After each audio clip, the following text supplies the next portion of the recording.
You recording? Thanks, Claire. So as I said, welcome everyone. I'm just going to go on to our agenda now.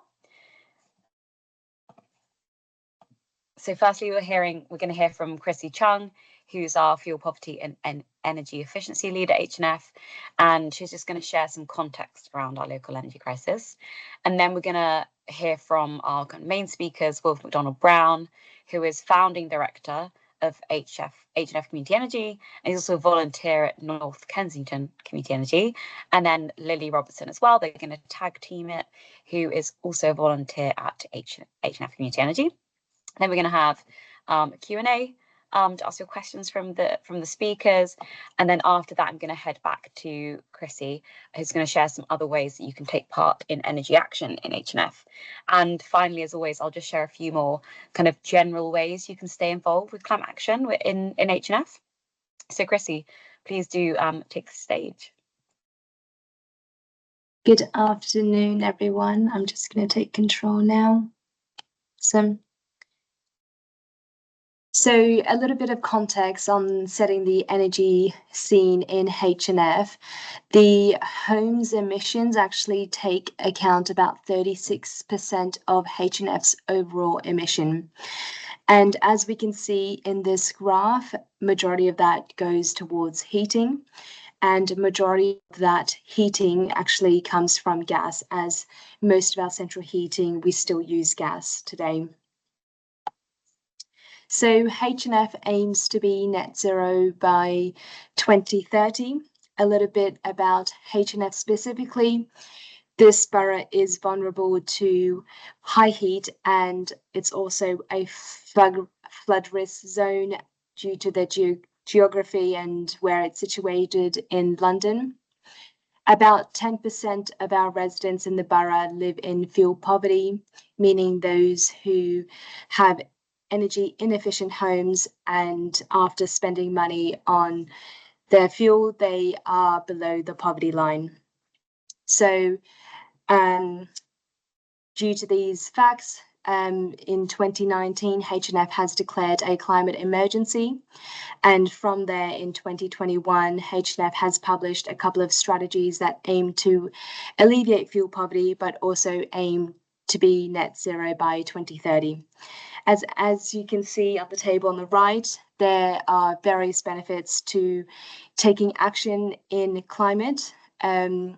There's different ways of improving air quality, improving your homes, improving your health, improving the economy, and of course, jobs. So I'll just pass over to Wilf to talk a little bit more on community energy and how you can get involved. It's actually going to come to me, so let me Sorry, just grab Lily. the slides. No, that's all right, don't worry. Thank you, Chrissy. So thank you guys for having us. I think I speak for both of us, quite excited to be here and talk to you. So yeah, I'm Lily. I'm one of the volunteers with the H&F Community Energy Group. I'm also an H&F resident, and Wilf's one of our founding directors. So H&F Community Energy is the first community energy co-op in Hammersmith and Fulham, and essentially these community energy projects are really about trying to give people an opportunity to be part of the green energy transition in their own neighbourhood without it being something that's solely relying on government or companies to do it all.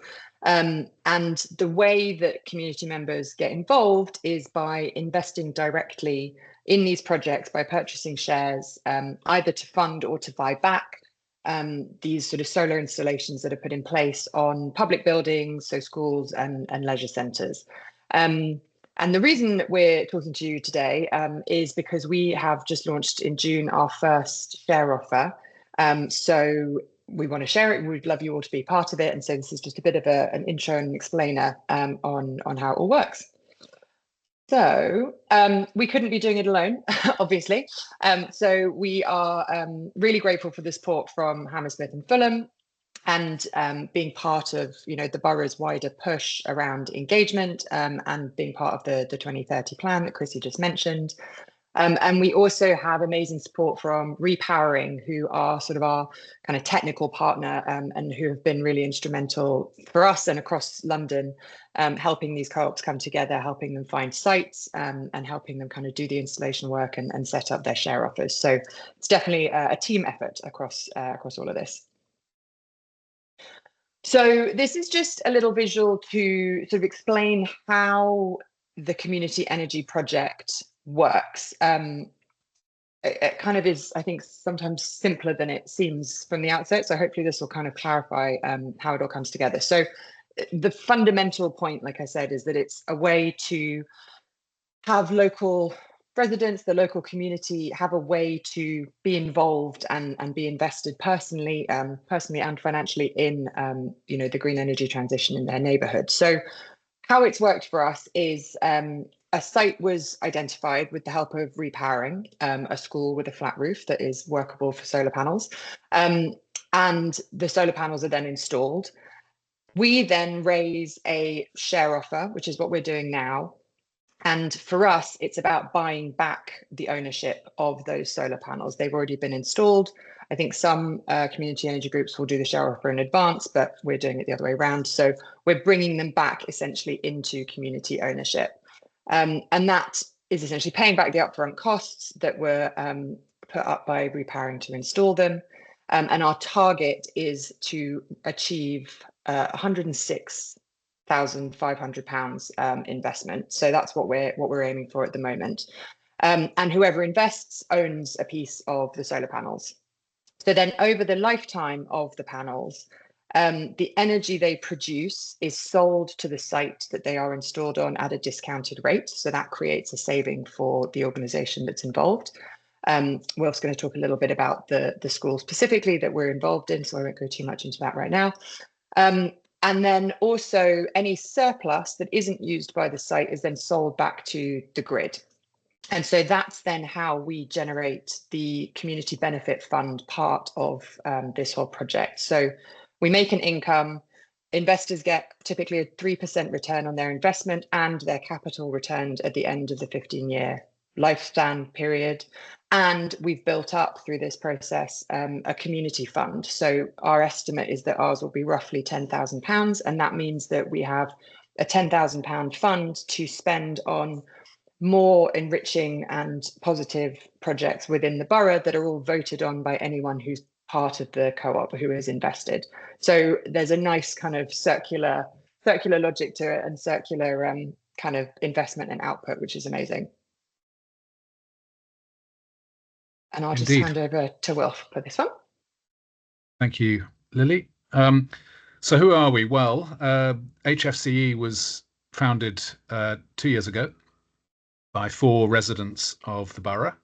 As it happens, we're all residents of the north end of the borough in W12, although I'm happy to say that we have since been joined by a number of volunteers from further south of the borough. So it's by no means just a W12 project, although, as I say, the 4 founder directors, that's myself and Nikita and Hamish and David, are all friends and neighbours from Shepherd's Bush and Wormholt.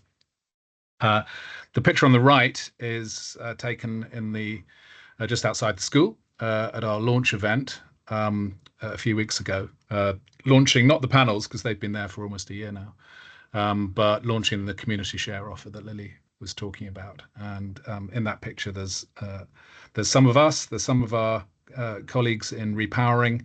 There's staff from the school, there's some of the students from the school, and indeed I think there are a couple of people from the council as well. So it was a wonderful event, and I think that picture sort of captures the excitement of it all.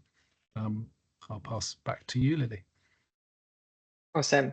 And then just to introduce Repowering a little bit, because they are pretty fundamental to this. So like I said, they have helped us massively, but they also help create, their sort of ethos is to co-create these kind of renewable energy projects across London that are led and owned by local communities. I think thus far they've been part of establishing 11 community energy co-ops with over 900 investors. I've stolen that from the website, so I hope that's correct.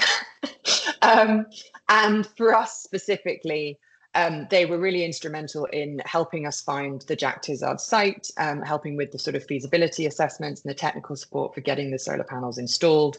Like I said, they've also been really instrumental in making sure that the sort of financial mechanics and the back end of setting up the share offer are all done. Obviously, you know, you want to make sure that when you're asking people for an investment, that all your I's are dotted and your T's are crossed in terms of, you know, regulation and rules and protections there. So that's been great. And then also they, the guys are really great. They almost feel like they're part of our volunteer group. You know, they come and they help us with ideas around the marketing and sharing the word and promoting the share offer. So it's very much that kind of co-created effect is very much there. So the school itself, Jack Tizard, I don't know if you know it, it's in South Africa Road, just next to the QPR Stadium in White City. And it's rather a special school, not just because it's got a wonderful big flat roof and very solar panel friendly, but also because of the kind of education it provides, which is specially tailored to children with really quite severe special needs. And I mention that not just because it's obviously part of the school's identity and ethos, but because as a result, they use a lot of electricity. They have a lot of equipment. So for instance, a hydrotherapy pool that needs heating. And because of that, they use, you know, significantly more electricity than your average school, which is good because when you put panels on the roof of a building, you really want as much of the energy generated by those panels to be used by the building itself, and in this case, as the bullet points on the left say, 97% we've estimated of the electricity generated is actually used by the school, which is fantastic. That's fantastic because the energy that isn't used by the school, the 3% that we sell back to the grid, under current legislation, we get a very paltry return from the grid on that 3%. We get a much better return on the 97% that we sell to the school, albeit at a 10% discount. The head teacher there, Francesca Smith, having kind of lived with these panels now for a year, told us the other day that we thought it would be about 2,000. She said it was nearer £3,000 of savings already on their electricity bills because of that 10% discount. So yeah, it's a brilliant location for it. The school have been incredibly supportive, as you could see in that previous picture. They hosted the launch event a few weeks ago, and they're very much partners in this whole project. And you know, our relationship with them will continue and flourish for as long as the panels are there. Lily mentioned the 15-year lifespan. That's true, that is the official lifespan of panels because they do degrade over time. And after 15 years, we'll close our ownership of them and give them basically to the school for their remaining actual lifetime. And they should continue to generate electricity for some years after that 15 years, and that will all go for free to the school. So that's that. Thank you.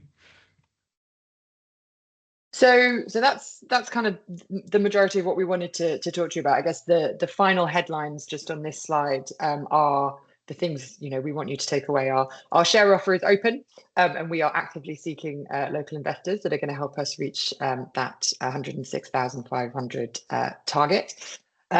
Investors get a 3% annual return on their investment plus their capital repaid over 15 years. They also get a vote in how the benefit fund is spent.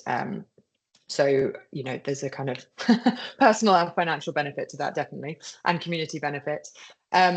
And then, you know, those are sort of slightly longer term, but there are already immediate benefits that Wilf just talked about that are already impacting the school and the savings that they are creating, which is amazing. So I will pop the link to our site in the chat, just so I think it's already there, Lily. Is it? I think Chrissy posted it already. I put it in there. Oh. Yeah. Then I won't. Feel Thank free you, Chrissy. to click the link and you No can worries. check out check out a bit more, check out the share offer and the information that's there, and feel free to also just ask any questions if you guys have any. Brilliant. So if you do click on that link to the first one that Chrissy's posted there, the Invest HFCE, you won't actually see the slide that we've put up here, because this is slightly out of date. This was from the share offer period, where we had a pledge function, so that people could pledge before we actually opened the share offer itself. If you go to the website now, clearly the pledge period is over, and we're now actively raising investment. And you'll see there'll be very clear instructions on the page of how to do that, plus quite a long share document with all the details you could possibly want, all the legal and technical issues covered, hopefully. And if they're not, do get in touch with us to ask or ask us now. So yeah, that's all happening on the website. We've had lots of investment already. We're almost halfway there. In fact, last time I looked, which was yesterday, we were up to 48,000 of our 106. So we're making good progress. The share offer will be officially open until the end of August. But if we raise the money before then, obviously we'll close it before then. Equally, if we don't raise the money by then, we'll have to look at extending it. But that, at any rate, is the official window of the share offer, till the 1st of September, to be precise. So please join us. As Lily said earlier, the minimum investment for H&F residents is £50. For non-H&F residents, it's £100. But I should also mention that you can join the co-op and become a voting member and have a say in how we distribute any surplus cash that ends up in our community fund. You can vote on that just by being a member of the co-op, which you can do for £1, and that will get you lifetime membership of the cooperative. So even if you can't afford the minimum investment, please join us as a £1 member. We'd love to have you. And the maximum investment is 10k if anyone's interested in that one. Yeah, it is payday after all. Don't be shy. 10%, isn't it, of the whole? That's the rule. You can't invest more than 10%. Can H&F officers invest? Sorry, I just saw a question pop up. No worries. Thanks, guys. Is that the end of your slides? I think this is It is now, exactly. So we're just going to go on to Q&A, and congratulations, guys. It's a fantastic achievement. I don't think I saw any questions in the Q&A box, but I think we've had one in the chat. Sorry, Phoebe, can I clarify your question? But can H&F officers invest? We can, sure. But I will just pass on to you guys in case there's any other kind of financial restrictions, things we need to declare. I don't know whether you guys know that, or we can find that out fairly. If not, I know that we can do. Yeah. I mean, if there was any obstacle to that, it would be coming from the council rather than from us. Exactly. I suppose. Yeah. So check from your my knowledge, policy. Yeah, from my knowledge, exactly. That's not the case. Great, thank you. Patricia? Hi, so I just wanted to address that question and clarify that anyone that lives in the UK and is over 16 years old is able to invest. And the minimum of £50 applies to anyone who lives in the borough. So, and I guess if you work or study in the borough, you can also invest for £50. And anyone else in the UK can invest for a minimum of £100. So hope that answers the question. Just to intro Patricia, she's part of our repowering team, which is why she knows the answer. Thank you, Patricia. Yeah, sorry, I should have introduced myself. She's not just a random punter. Thank you. Any other questions? And do feel free to come off mute and ask your question, or raise your hand. While we're thinking, I do actually have a question for you speakers. So yeah, obviously, as a shareholder or a £1 voter, you can get involved with the volunteers and the project itself. And what does that kind of look like? Because you're at lots of events, you're talking about the project, and you're engaging with Tizard and everything else. But if you are a shareholder or you're £1 vote holder. What does it look like to be involved more specifically? Shall I take that, Lily? Go for it. Sure. So, okay, if you're we'll start with a £1 co-op member. If you're a member of the co-op, as I said, you get to vote on sort of, well, strategic decisions that the co-op makes, which will happen at the AGM once a year. So that's sort of who the directors are. The directors have to stand for re-election every year, and everybody gets to vote on that. New people might want to become directors, and people get to vote on that. And as Lily mentioned, probably the best bit is the community fund, because we fully expect to have some thousands of pounds to distribute to good projects around the borough.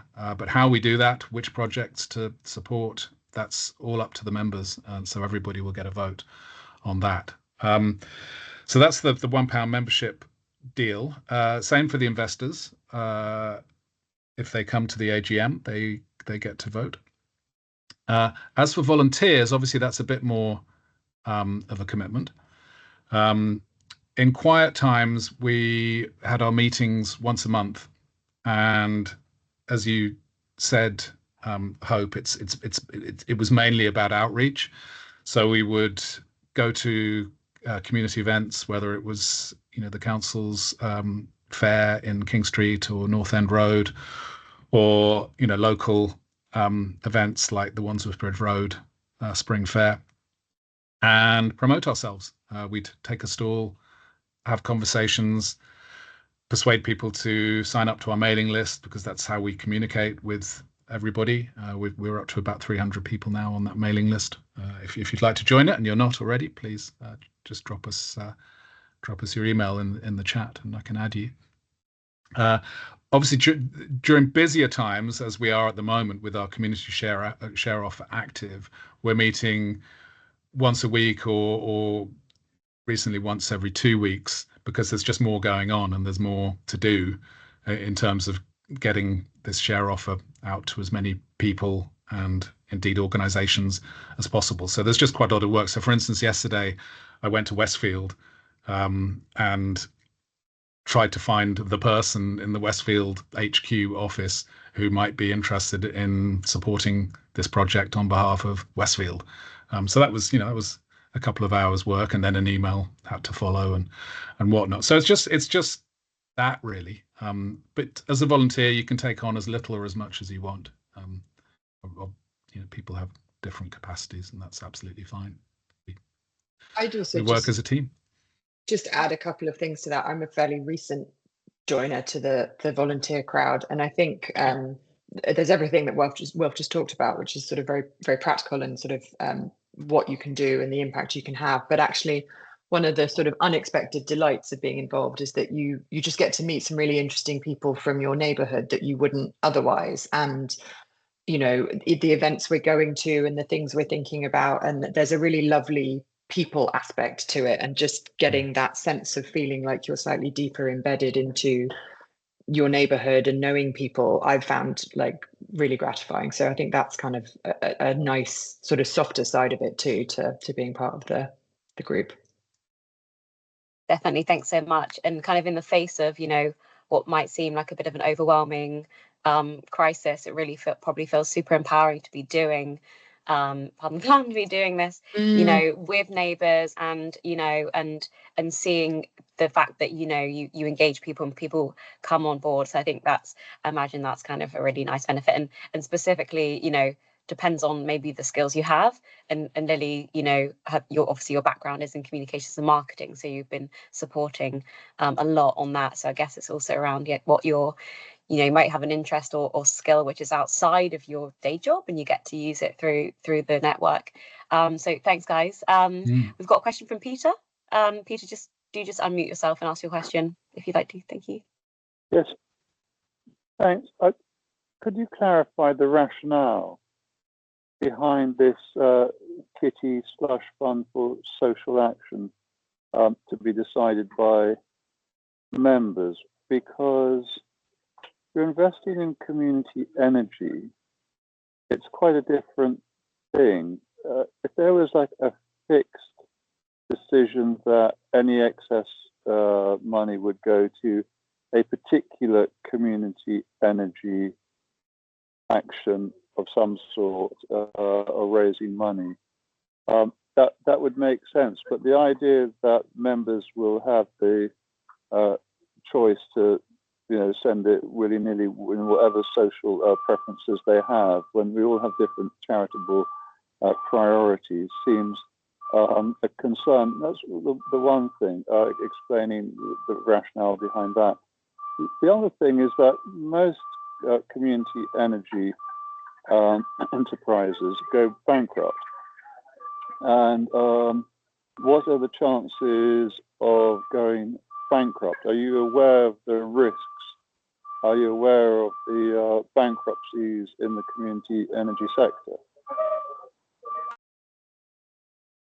Shall I take the first question there about the community fund? And I don't know, Lily or Patricia, if you want to take the second one about the bankruptcies, which is news to me, but Patricia probably knows more about that. So Peter, yeah, the community fund, I'd turn your premise on its head really and say that yes, on the one hand, by investing in the solar panel installation on Jack Tizard school roof, you are of course you're expressing a commitment to green energy and community energy specifically, rather than any other social issues as such.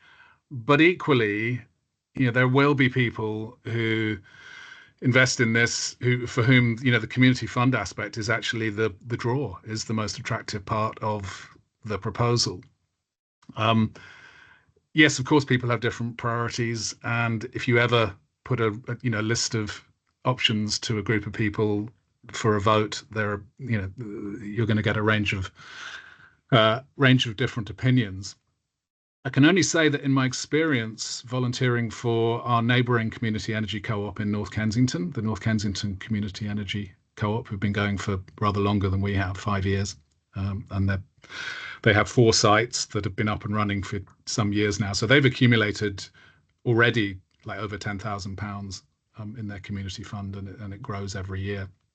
I can only say that distributing that to a whole range of projects, some of them energy related, most of them not, some of them environmental, but by no means all of them, hasn't led to any sort of serious disagreements at all. People have been very happy to support the whole range of sort of grassroots social projects in their borough.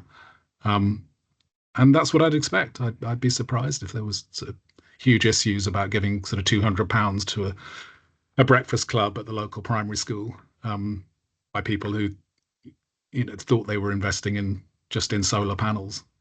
It's a no-brainer really in my experience. No, I think it's not a no-brainer. Could you put a list of the sort of things that you might want to invest in, so that people have an awareness? Like you mentioned, breakfast club. That people can see what the priorities are before investing, rather than going blind and then leaving it to the whim of a few members who decide what's important to them.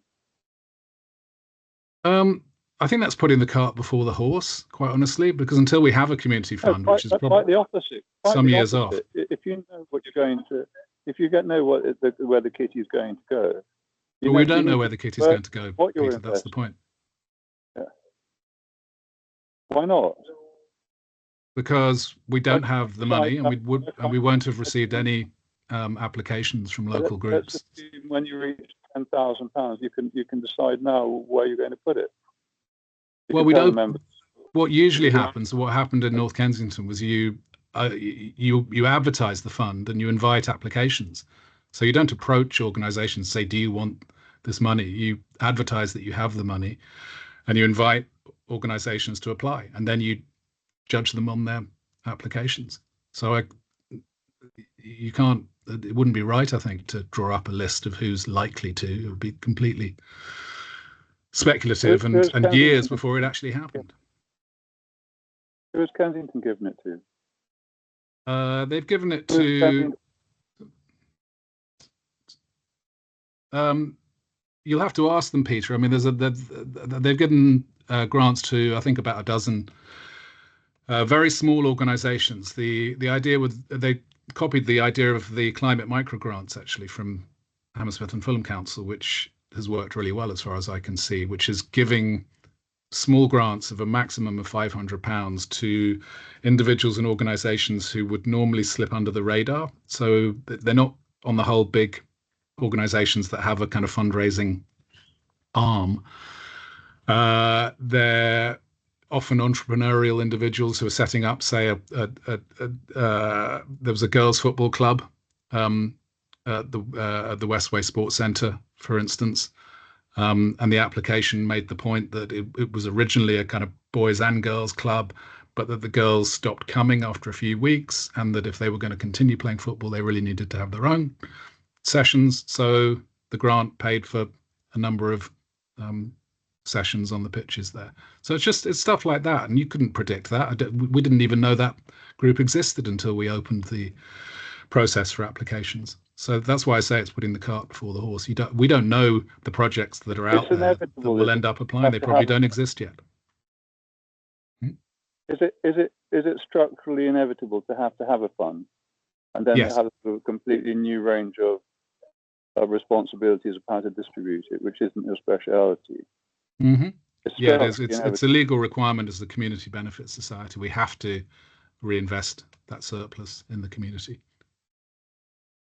Thanks, Okay. guys. I think we've definitely got to the bottom of that. bankruptcy- And actually, yeah, exactly. We'll just move on to, I think really the point is, if you're investing in community energy, you know that it's always got that additional aspect. And if your priority is simply energy, it might be a bit different kind of investment that's only going to energy rather than community impact. And it's part of the kind of agreement of how it works. But thank you, Peter. I think, and you've got your next question is around the bankruptcies. And I think, Patricia, if you wouldn't mind answering that question, if you're able to, we can also obviously follow up with email as well.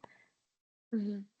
Yeah, well, I don't know how, if the majority of community energy groups are enter bankruptcy, but I do know community energy is a well-established sector, and we have many different examples of long-lasting projects in community energy. And with HFCE, we made a financial model based on the 15-year lifetime of the project. And of course, there are risks, like you asked as well. If you check our share offer document and our business plan, we have the risks described there. But it's a very low risk. So it means that our financial model, our financial predictions are based on evidence and based on the site's usage of electricity and everything like that. So yeah, so we do think it's gonna all work out for the best. And but investors, like every investment. Maybe. Sorry. Oh, I was just saying. I just say, when you're making a business plan, it's necessary to look at how similar businesses are faring. It's part of the market research, and what proportion. My question is, have gone bankrupt of community energy organisations that have launched in the last 10 years? Is it a large proportion? The impression I get, because I've been trying to push for community energy, is that one of the anxieties is that it does a lot of going belly up, and people are then having to foot a bill. And so that is part of the risk assessment. I would have thought that is pretty preliminary. Not your own model, that's all invented from inside our own heads, but actually looking at all the community energy projects that have been launched in the UK. It's not too hard to research, see what the risks are, see how many have gone belly up, see how many have succeeded, why have they gone belly up, which ones have succeeded. Surely that's a fundamental aspect of launching a project like this. With no doubt, yes. We definitely did a market research. You can see it on our business plan as well. And I don't know at the top of my head how many groups have not succeeded in the last 10 years. But there is a recent report from Community Energy England. It's called The State of the Sector, where it basically describes all the community energy groups across England and what they're doing, how is it going. So that's all I can say for now. Hope that kind of helps answering the question. Thank you, Patricia. Do we have any questions? Any other questions before we move on? Or if the speakers would like to kind of share any like final thoughts, sort of key messages. Well, I would just say that certainly I'm not aware of any of the London community energy co-ops from North Kensington to Lambeth to Southeast London to Aldgate to Newham. I'm not aware of any of them having financial problems. It's a very sort of solid model, this. Solar panels are a pretty straightforward investment. You buy the panels, the sun shines, electricity is generated for free, you sell it at a good profit, albeit at a discount to the occupier. You're insured for disaster. Of course, there's risk because anything could happen in 15 years. But as projects go, it's a pretty solid one, as I say. I'd also add that both councils, including our own, for which we're extremely grateful, but also the government are right behind community energy. Ed Miliband came to visit the roof at Jack Tizard recently because his department believes, rightly so, that community energy is part of the huge green energy transition that the whole of the UK and indeed the whole of the world is committed to now. So I don't see community energy doing anything other than thriving and growing in the next 10 years. There you go. And we'd love to have you on board, Peter, and everybody else.